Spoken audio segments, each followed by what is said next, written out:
and he wait. So that's a scrum for the All Blacks. It's a delayed game, essentially. That's just got into delayed game on the restart. That's a ridiculous call. Crossfield Jordan away for Barrett Trowell. One of his hearts broken. We just fell short there, and that's probably the most gutting way to finish a game, in my opinion.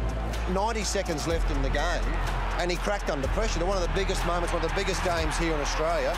It was a disgraceful decision, and World Rugby need to look at it. This is a quality team going and searching a victory, but it's an opportunity they should never have gotten because the Wallabies were the better team. The Wallabies won the match with their rugby, and the referee took it away from them. They were quite conclusively wasting time, Australia, but you've never seen it go to that extreme. You usually just get a hurry up, maybe a warning. Oh, my goodness.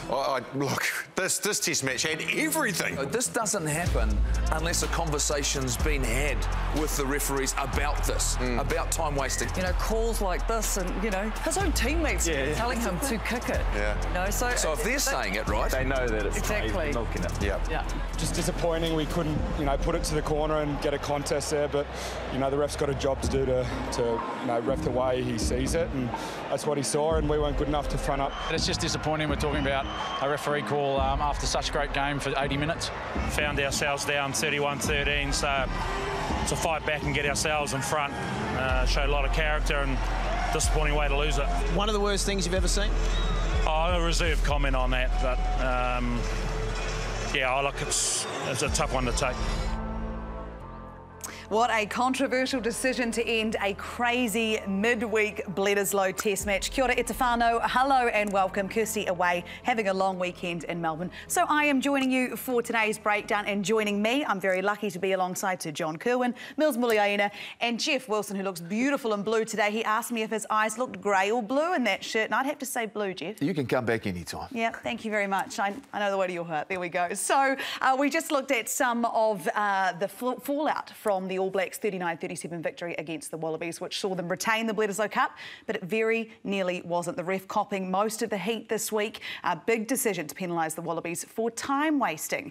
And they were warned. I have no problem with the penalty, Mills, if the ref has consistently done that throughout the matchup. We've seen Nick White. We've seen new footage today of Nick White saying, mate, you have just cost us the Rugby Championship. How do you feel about it? Well, I think referees in general have consistently done that anytime. I've never seen this before, and at the ground when it sort of happened, you know, obviously they were delaying. That was always sort of part and parcel of what sort of happens when you're up. But it was really bizarre. I think looking at it now and having dissected it, it probably looks a little bit more sort of obvious what the referee was saying. But in the heat of the moment, Jeff, I mean, or guys, this is massive. Jeff, I'm just wasting some time, sorry. I will penalise you. Yeah. Don't think I won't, JK. I'll start off strong. It's actually not Foley's fault. It's not Turanat's fault, the referee. Everyone's time wasting around the world at Test match rugby. Either props are going down, or the game's being slowed up, or you're encroaching at the line out across. I've just never seen it enforced before. So was the referee right? Yes. Was the decision wrong? If you're a New Zealander, no. If you're an Australian, yes. The trouble is we can't leave stuff like time wasting up to interpretation. So what's the law?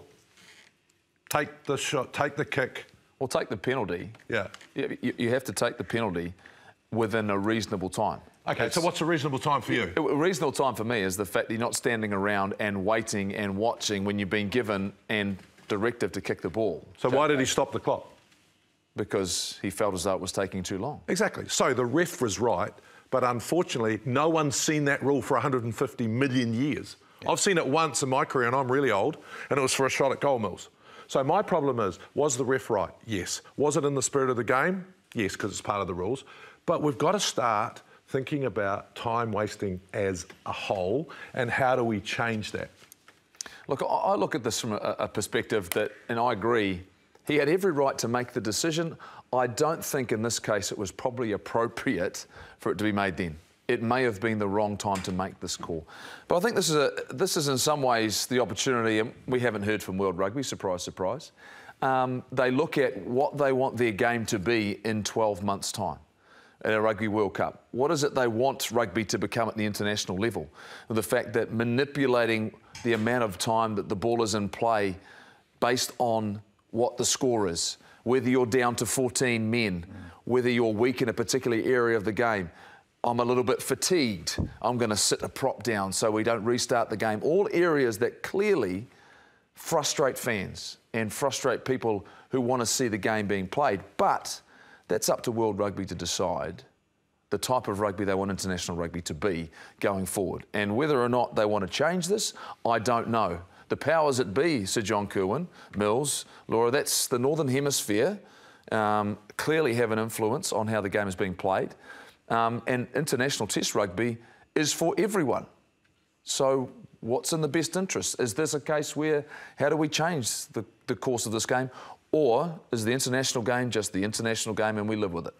Well, no one's going to turn up because everyone left the field the other night. 54,000 people walked out frustrated, upset and talking about the referee. Is that how we want international rugby? I reckon the solutions are way easier, Mills. So we're in an anaerobic game. So power game, we're not an aerobic game anymore. To take it into an aerobic game, we need to have time clock on the scrum. And it's like the NBA. Take it out of the referee's decision. So, you know, ding, ding, ding, ding, that annoys you at NBA, right? Just play it. You have 30 seconds to set the scrum and play. You have 40 seconds for a line-out, any infringement, free kick. For a penalty, you've got 15 seconds to kick it out and let's speed our game up, right? Because it's not Foley's fault and it's not the ref's fault. It's just that every time they go to a ruck, they can interpret 18... Why was it fragmented in the first half, Mills? Because there's 18 decisions to make and the referee was changing, like, the rules around so the players couldn't get any rhythm. We've got to take control away from the players and the ref and just make it part of our game. Yeah, I get that. I think, you know, there's certain aspects that need to be sped up and giving a time frame. I think the biggest one when they try to change is the guys a front row going down or someone being injured. I mean, how do you put a time on that? Rolling subs. And the manipulation of, you know, teams to be able to, you know, implement that sort of stuff. So it's probably a good time to come up with a discussion. Well, they need to actually... See, what happens to that, though, Sir John Kirwan, is... Rolling subs, mate. Get the props on. If you create hold on. If you take... you turn this into an anaerobic game, aerobic game, sorry, from anaerobic, who does that take out of the game? All of a sudden, you've talked about NRL constantly about the size of the players has been reduced. Does that mean all of a sudden the role of our big props, our big men, becomes reduced in the game? In the fact, no, they just scrum, body the line out, the maul, all of those physical aspects of the game, which rugby has become so critical. If we have a look at the game in terms of time on the weekend, particularly the first half, you look at the stats on the first half, they're a damning indictment on the game. I mean, if you look at it, you can't... Everyone's talking what a great contest it was. The first half took 51 minutes and there was a total of just over 12 minutes of actual rugby. That means that you've got time to go and get 47 pies and 2 pints. Because there's no rugby. That's 12 minutes of rugby. Like... That's a concern. So when you see those numbers, right? I totally disagree with your theory that it take people out of the game. All that'll happen is that a prop that's 132 kilos will drop to 122 kilos, and so will his opposition. Not everyone can do that. Not everyone can do that. I've been struggling. So you're taking the game. Yeah, but I mean, are you taking it away from some of the players? It's just the way they train. I reckon if you told... Is that international rugby? Well, it could be Super Rugby. It could be something else. I'm just asking the question, what is international rugby? What contest has it become, Mills, now? What has international rugby become? Well, no one knows, really. I mean, what are they trying to get out of it? I think what's becoming obvious is... Clearly it's not running. Well, yeah, it's not. And the fact that, you know, we're talking about decisions that are in the rule book that can be easily interpreted, you know, different ways. I tend to agree with you a little bit, Goldie, in terms of, you know, I wouldn't like to have... you know, a front row that's, you know, 92 kgs or an 82 kg sort of prop. I still would love the power game in there, and particularly the guys when you're thinking about, you know, the South Africans. The technicality that comes with that, the set piece moves, that sort of, the last thing we kind of want, although we want to speed things up, again, you know, we're a little bit confused, although we want to speed things up, I wouldn't want to get to golden oldie rules that they do in rugby league, because it just takes a massive element that we've had traditionally over the last few years, forever. OK, so we can have rolling subs with our props. Only our props. Can have 6 of them on the bench to go and win the light. But tired, mate, I'm off. Gone. Still 138 kilos. Beautiful. Away you go. But we can't be playing 13 minutes of rugby at international level. What does it cost a ticket? How are we going to bring new people to the game? So in that case then, JK, do you think the decision then that happened on the weekend, that last minute or 90-odd seconds, is absolutely right going forward? This is now what we need to start, sort of the way we need to play. No. There's a penalty and the shot clock starts, and we've decided that to take from the penalty to kick it out, you've got 15 seconds. Ding, ding, ding, ding, ding, ding, ding, ding, ding. And if you haven't kicked it out, turnover, penalty, see you later. Free kick, bye. Kick it out, you've got 40 seconds to form the line out. And if you like on Saturday, both teams, they go over the half line, like stop, separate them again. So instead of a line out going there and throwing it in, we're going, you know, like take it out of, because the players, like if they collapse a scrum, there's 16 guys on the ground. People say that's dangerous. But actually, if you reset a scrum, you're doubling the risk of neck injury, right? So if it collapses, right, and you're the defensive Lucy, you're not going to be able to get to your 10. So what are you going to tell your front row? Keep it up at all costs. So naturally, they'll get higher, right? I think if you let the rules, the players, and I'd do it myself, I'd waste as much time as I could in the last 5 minutes if I'm ahead by 3 points. I'd be faking a hamstring because I'm a professional sportsman that wants to win. But I shouldn't be making the decisions. And there's too many rules for the ref. So take it out of the situation. Well, the pressure this weekend, all of this pressure is now going to go onto Eden Park, right? And I'm fascinated. I'm fascinated to see how this game plays out and whether or not there has been a change, whether there's been adjustment when the Wallabies take on the All Blacks at Eden Park. It'll be fascinating. So we are lucky enough tonight to have joining us the All Blacks head coach, Ian Foster. Fozzie, welcome. Thank you for your time tonight. Now, the fallout continues from those final moments of Thursday's matchup. We're seeing new footage every waking moment. So tell us, from your perspective, do you think that decision is going to have an impact on the game going forward? Oh, well, in some ways, I hope so. I mean, if it puts pressure on the game to eliminate time wasting, I think that's a positive. But I think there's two separate issues here. Well, there seems to be a big debate about time wasting, and I think that's one issue. I think this is an issue where a referee gave very clear instructions time and time again, and they weren't followed. And ultimately, the ref is the ultimate arbitrator of the game. And if players elect to not listen, then I guess you play with danger in that.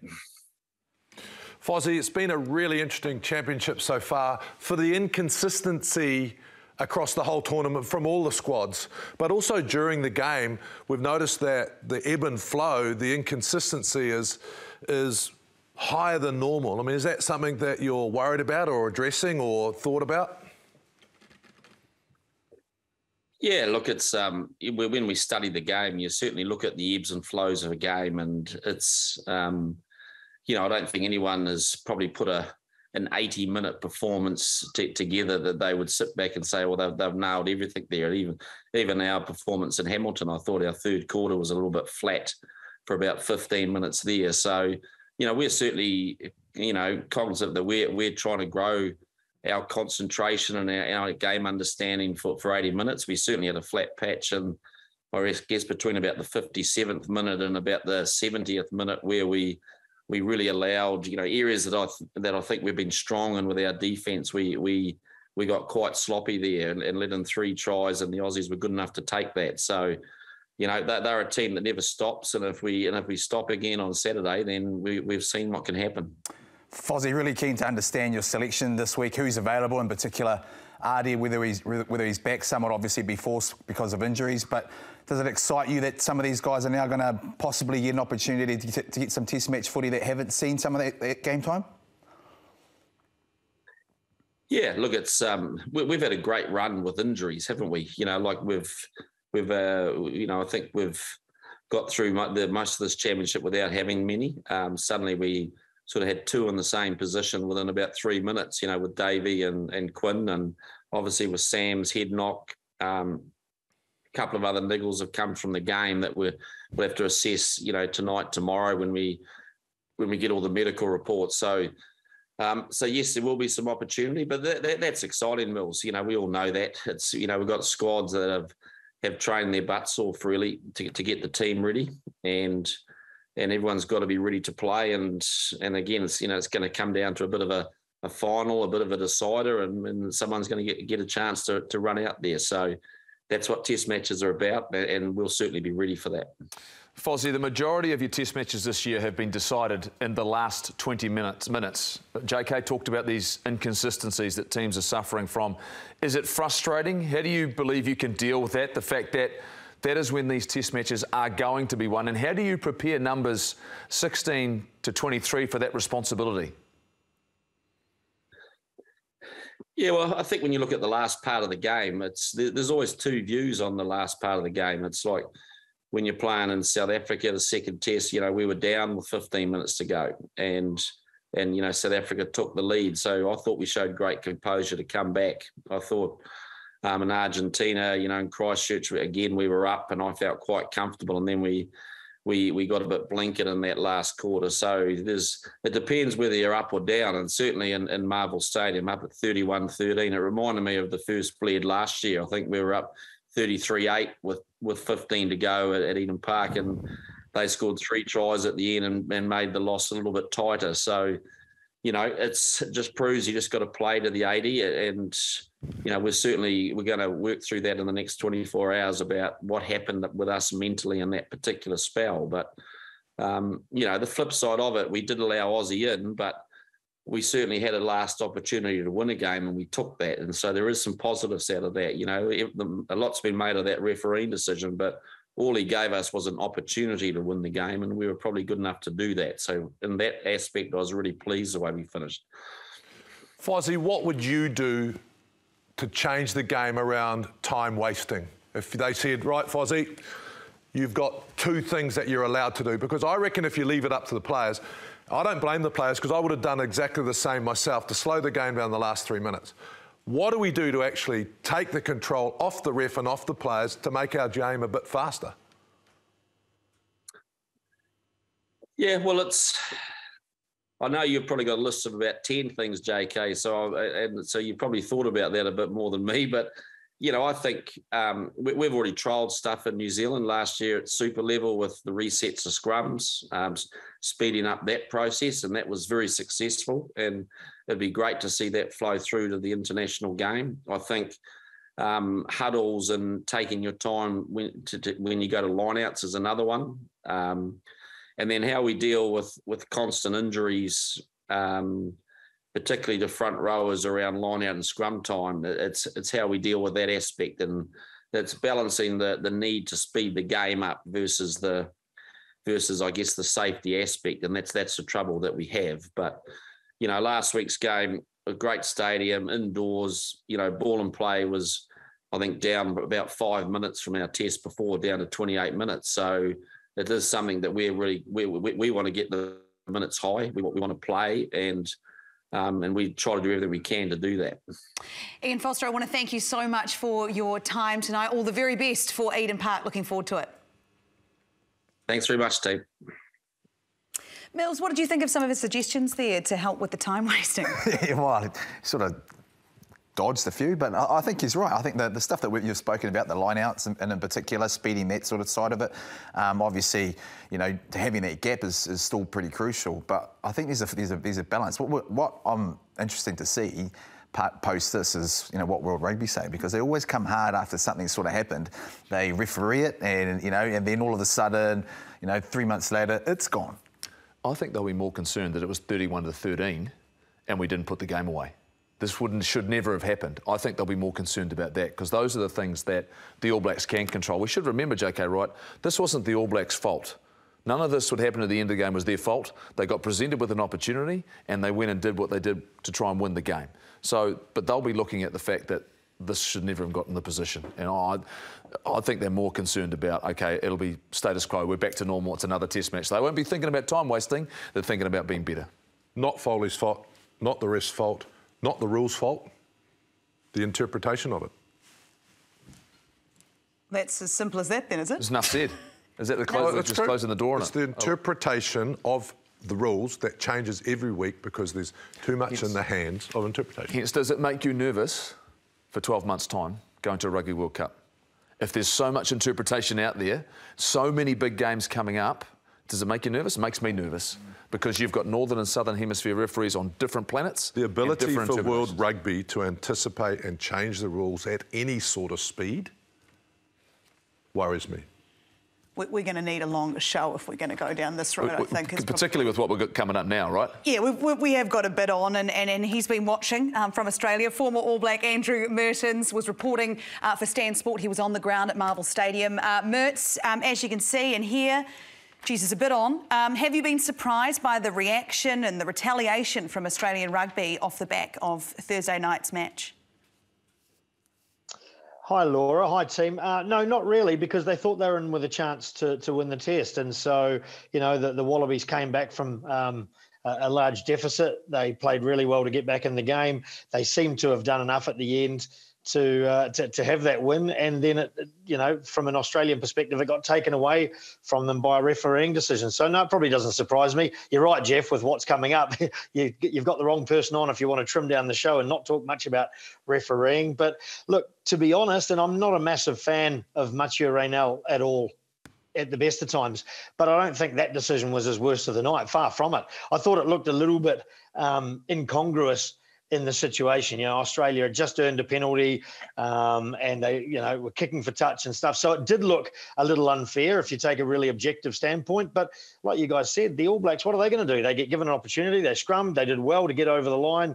And, you know, you're going to. And so, you know, much as I like Bernard Foley as a bloke as well, he did bugger around a little bit, I think. And he was getting screamed at by not just the referee, but by his teammates as well. I have a little bit of sympathy as well, because I just wonder, you know, some of the language that Raynal was using, he's using French. He's saying we play, you know, they'd say on joue, which means we play, but the better translation is probably let's play or play, which is more of an instruction. If you're Bernard Foley and you hear we play, maybe he's not thinking that's an instruction to me as much, and it didn't trigger him. So I've got a little bit of sympathy there for him. So Goldie was saying before that as maybe international rugby, we just have to accept this. I totally disagree with him. I didn't say we had to accept it. So what would you do, mate, about those situations? It wasn't Foley's fault. It wasn't the ref's fault, right? So what do we do to take those decisions away? Well, I think you've seen other sports put in basically a professional timekeeper or a timekeeping mechanism. You look at tennis, and one of the ways that players can slow tennis down, obviously, is in between points, in particular, you know, with the serve. And so now they've got a countdown. I think they've got 30 seconds from the end of one point to actually get the serve hit at the next point. And so, you know, it's like you say, it's taken out of the umpire's hands. There's a clock, and you've got to work to it. So, you know, we can be, I think as a sport, we can be a lot more professional and modern about it. There's nothing saying that the halves always have to be 40 minutes, because if you start stopping the clock here and there, the game's going to blow out into much longer spectacle than we've currently got.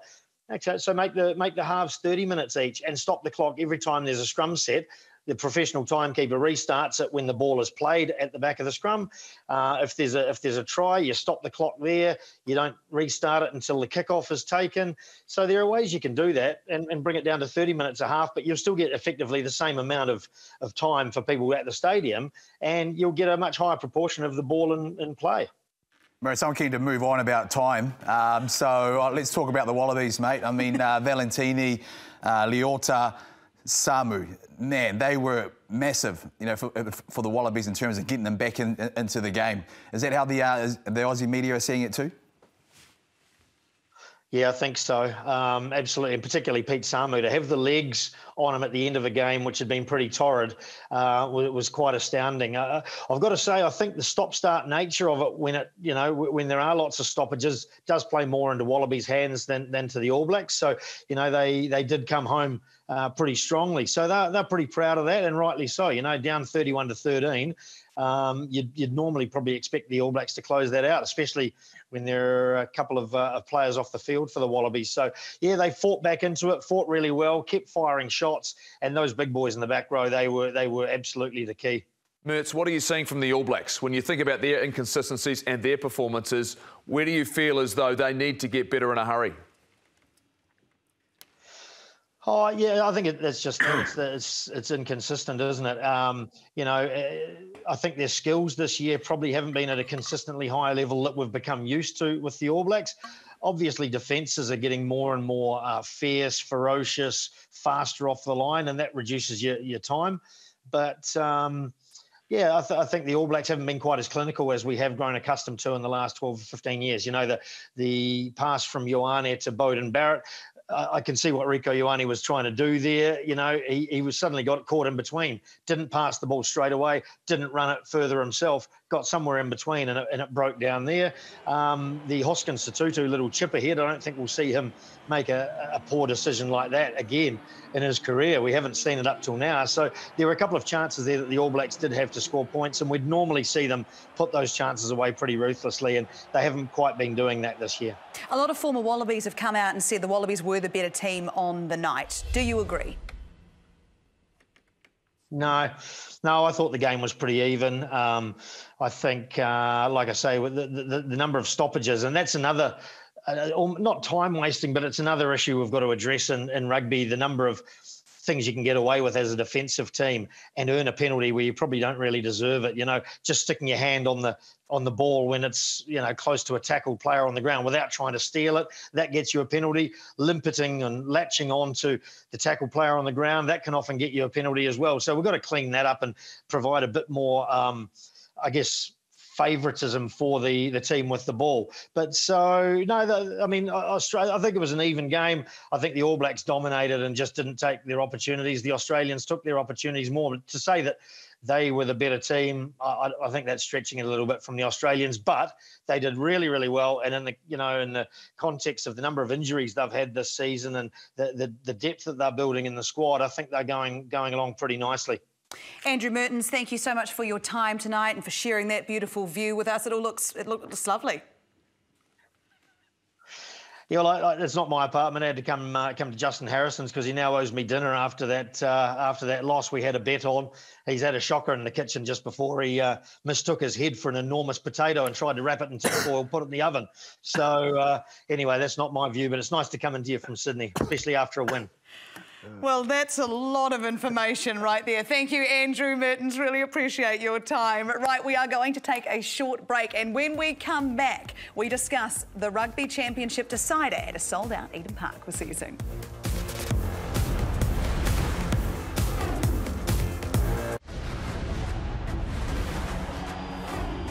The Rugby Championship is alive and well. Could be anybody's game. Playing advantage, 5 wide on the left. Lost it. Out wide to Kenan Moody. The Gustav Moody.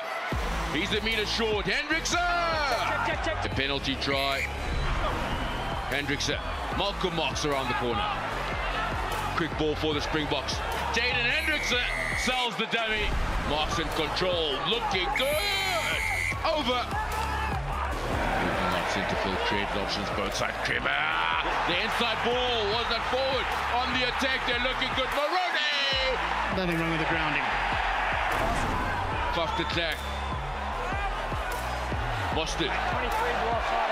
Now the offside. Dialandi stays on his feet. Dialandi's over. To the right side, Oxenshire soft hands. Mark's got a chance. Mapimpi outside. Over the 22. Makazola Mapimpi. The pickup for Marks. Malcolm Marks in the corner. Springboks victorious by 36 points to 20. Plenty of talking points from that matchup as well. 36-20, South Africa took out that match. Welcome back to Breakdown. Rugby Championship is in its final round this weekend. South Africa are 1 win away, and the All Blacks most likely 1 win and a bonus point away from winning the title. Now, Nick White was not wrong, I think, if we take a look at the points table when he said that the decision over last week's game really cost Australia the championship. Is this the tightest rugby championship that you can remember, Mills? Absolutely. I think I can't remember when it has been this sort of close, has it? It seemed right down to the last weekend, and you could come down to points differential. And you know, I suppose that the difference after being with COVID and stuff like that is being able to travel once again and have sort of games at home for the likes of Argentina and particularly South Africa too, Jeff. The Springboks scoring a try in the last minute of that game this morning was critical. The fact that now they're equal with the All Blacks, they don't necessarily need a bonus point, but they'll back themselves at home against the Pumas. But in saying that, the All Blacks are at Eden Park, and that's a big assist for them. But in terms of it being even, yeah, did we expect this? No, the score's tells us it was Aussie even. can still win. Oh, absolutely. They just got to win by bonus point, and South Africa and New Zealand need to lose. Yeah, I mean, it's still in possible. So plenty to play for. Yeah, so I mean, it's 2 years of tradition. Yep. Plenty for the Australian team to play for. Well, they'll be motivated, no doubt about it. I just think for the All Blacks, you know, they're going to have to make some change by the looks of things. Who do we play at 12? Yeah, well, there's a lot of those forced changes. Who do we play at 12? Fozzie, who's keeping relatively tight-lipped, as you imagine he would. Mills, are there any changes that you would make that weren't forced? Well, obviously, I think Roger needs to come in, right? That would be the one that I think you need to give him a bit of game time. Ardie Savea, he'll probably return as well. I like the way Hoskins went in the weekend. I think, you know, just a bit of more experience for him. And obviously, you know, Dalton Papali'i, I think, you know, he probably needs a bit more game time, and that's probably forced with, you know, with the likes of how Sam Cane sort of pulls up. So who's where? In regards to the positions in the loose forwards, before we talk about Roger Tuivasa-Sheck, because JK's wanting to, I want to make him wait. He just has to wait a little bit longer. If Shannon Frizzell's available for selection, I'll pick him straight away. I put him back in, I move Scott Barrett in the middle row, and I bring Brodie Retallick off the bench. You know, I think in terms of our last 20 minutes, we need as much experience, and whether or not it's Ardie Savea coming off the bench if Dalton Papali'i starts. Yeah.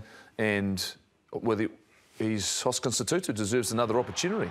What do we want to find out about these guys? I just think for me, you know, could Ardie Savea play at 7 at this Test match? You know, I think there's real valid conversations to have, but it comes and starts at blindside flanker. The whole conversation about our forward pack for me starts where Scott Barrett plays, because he has to play.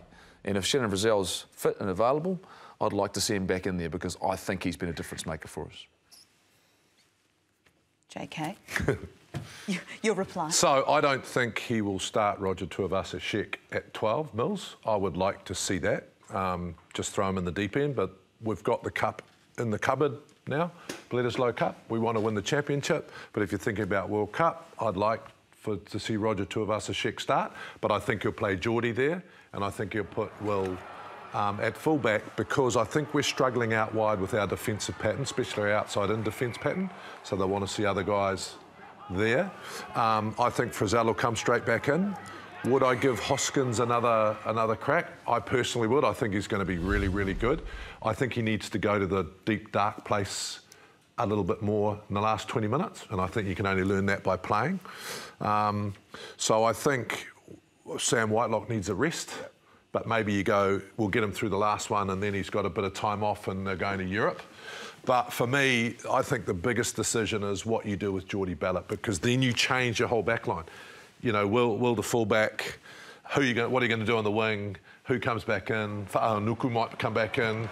So, but I think there's a couple of structural things in defence that we need to look at as well. Our outside in defence has let us down and right across the championship.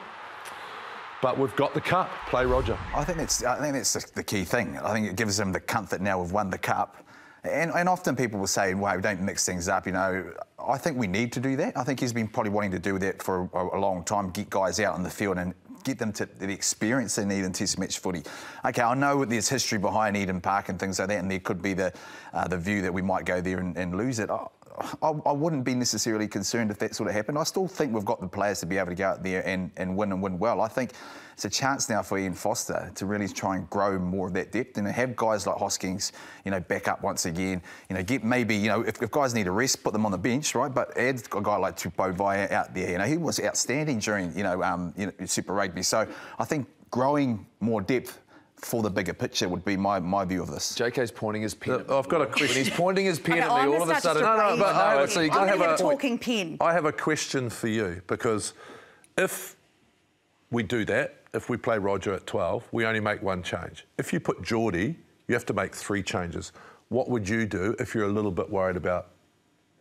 What am I worried about? Defence patterns. The defence patterns? Look, I think Roger Tuivasa-Sheck needs to play this Test match. And it's more likely he's going to come off the bench. But in saying that, I think Geordie's still been really good at fullback. He's played some really good rugby, and they've varied how they've used him. And it's about looking at our defensive systems. I've got concerns. I mean, we're getting found out in regards to what's happening on the outside, leaks between our midfield and our outsides when we're pushing, when we're turning in. There's not enough work together to get to the outside.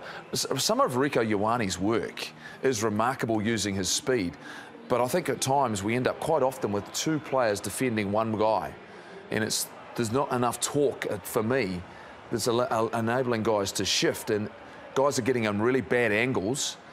Will Jordan got found out, Caleb Clark, bad angles because I don't think there was enough communication telling them where they needed to go. They were gambling. We can't afford to do that when they're the All Blacks against a good team who could shift the ball, and the Wallabies could shift us against us. So if I'm talking about those changes you're looking at, I don't actually have a problem. The more I've thought about him starting at 12 in this Test match, because then you haven't made any other changes. Just the one.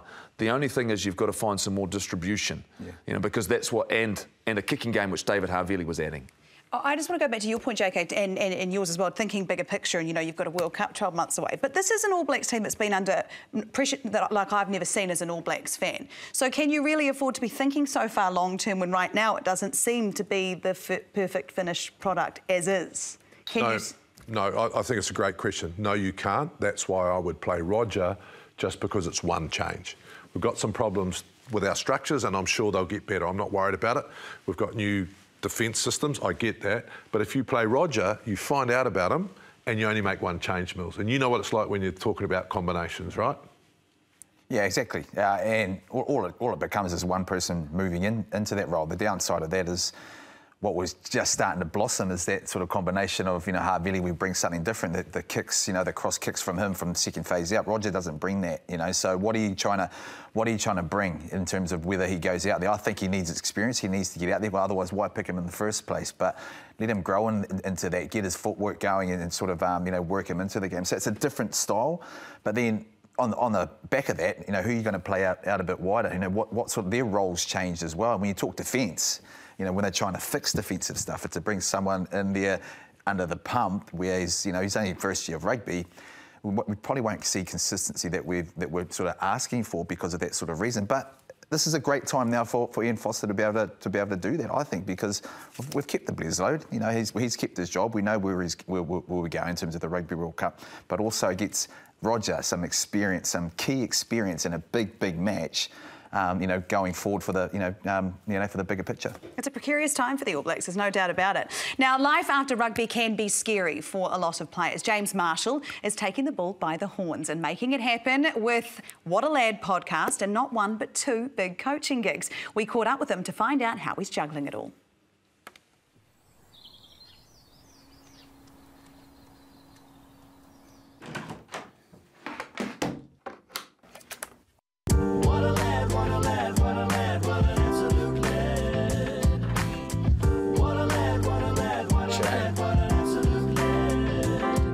What a Lad. Well, today we have one of the more popular guests to have come on What a Lad already, where he told his incredible story, where he went from picking a... Always thought the idea of a podcast would be pretty cool. This is the most excited I've been to have a guest on today. He is an incredible player and somehow even a better lad. It is the great Conrad Smith. Kendrick Coxedge, welcome. Richie Mo'unga, welcome, brother. What an intro. Holy.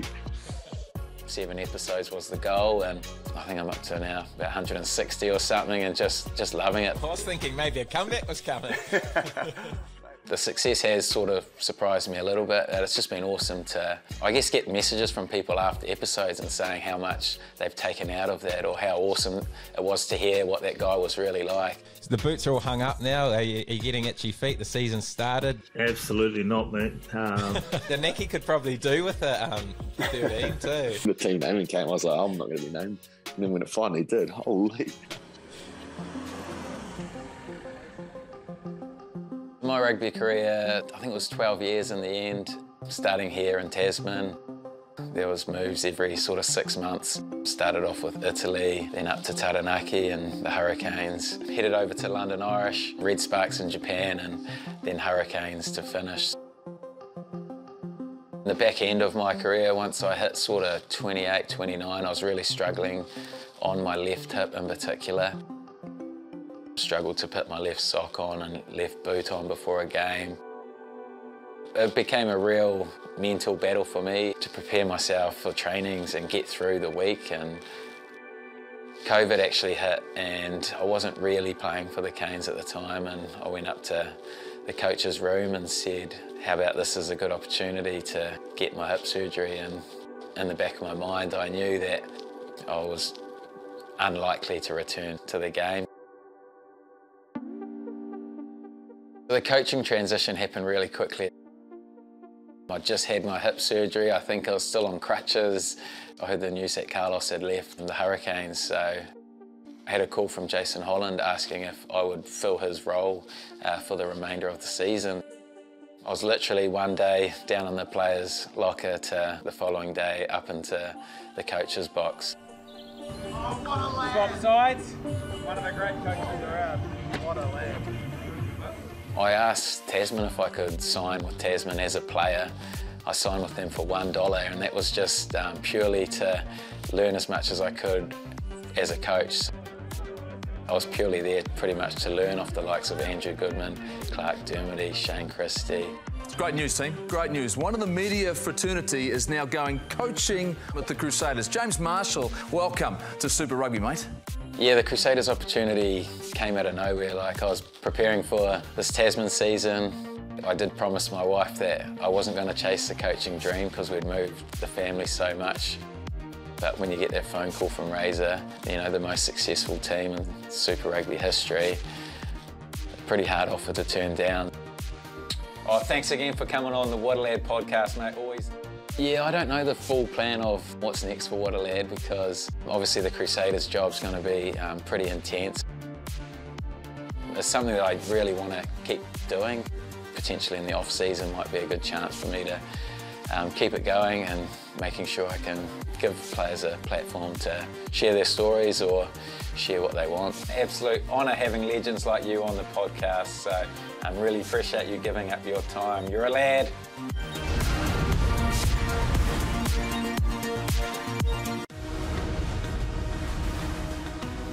I tātou I te wiki o te reo Māori. Mā te aha atu pēr.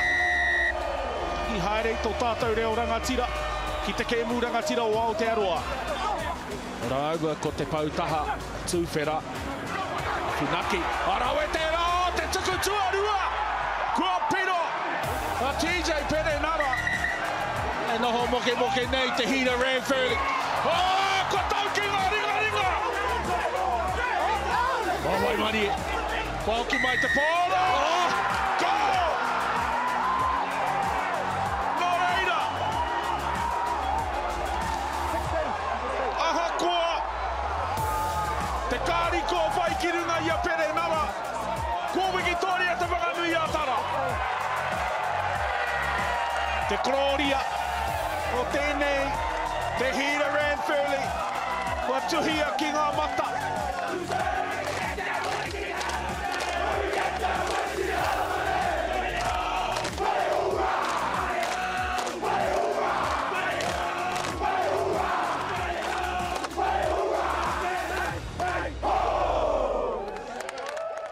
Awesome to hear the Te-Reo and fantastic to see the passion there. Welcome back to Breakdown. The Ranfurly Shield we've just seen there changed hands. The log of wood now belongs to Wellington for the first time in 14 years.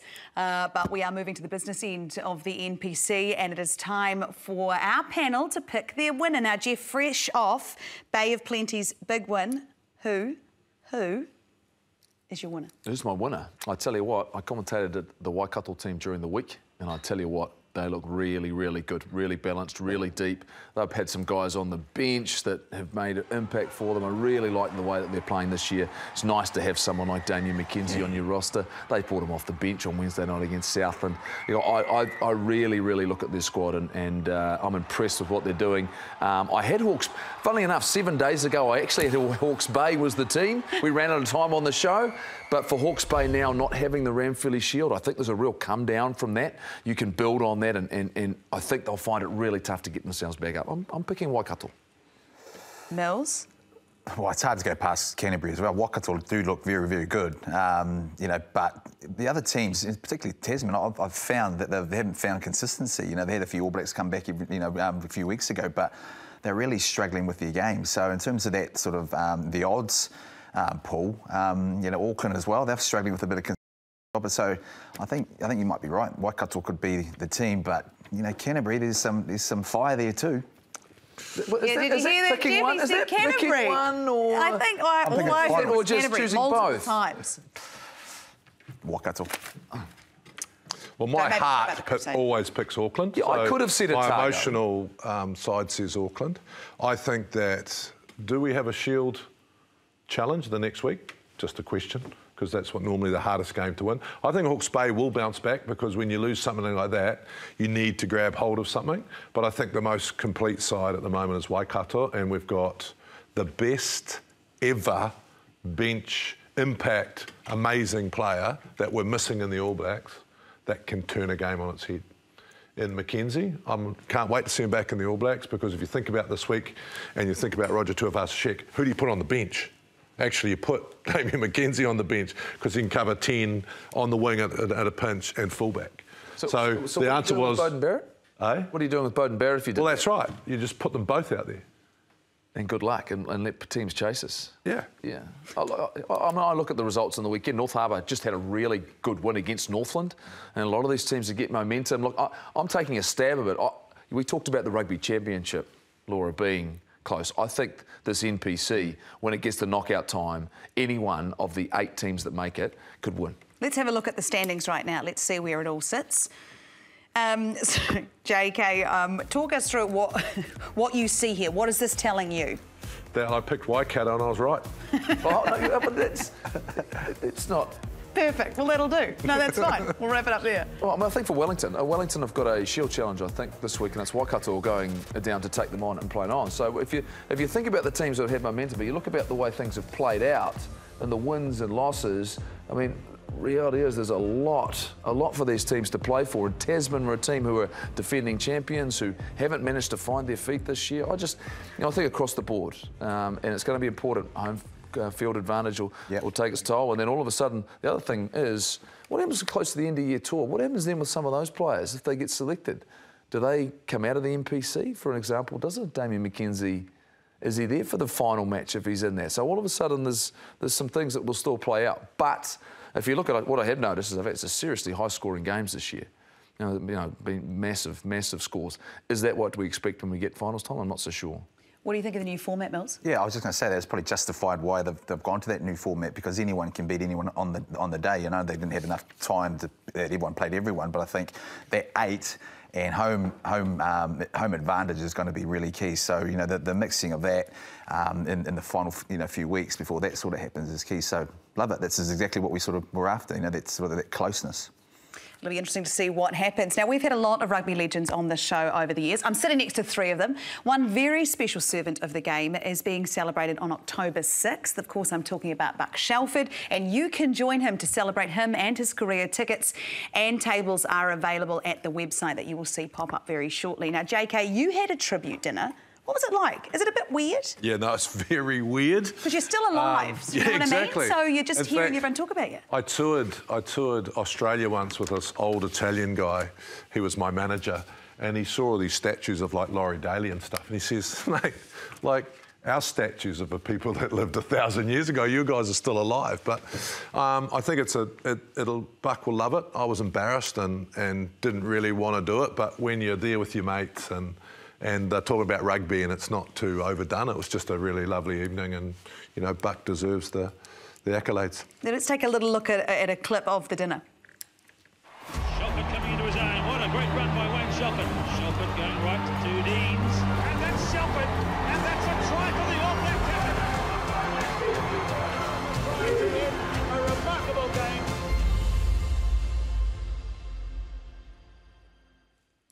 So if you want to go to that, make sure you check out all the details at the website we have put up there. Jeff. I was at this.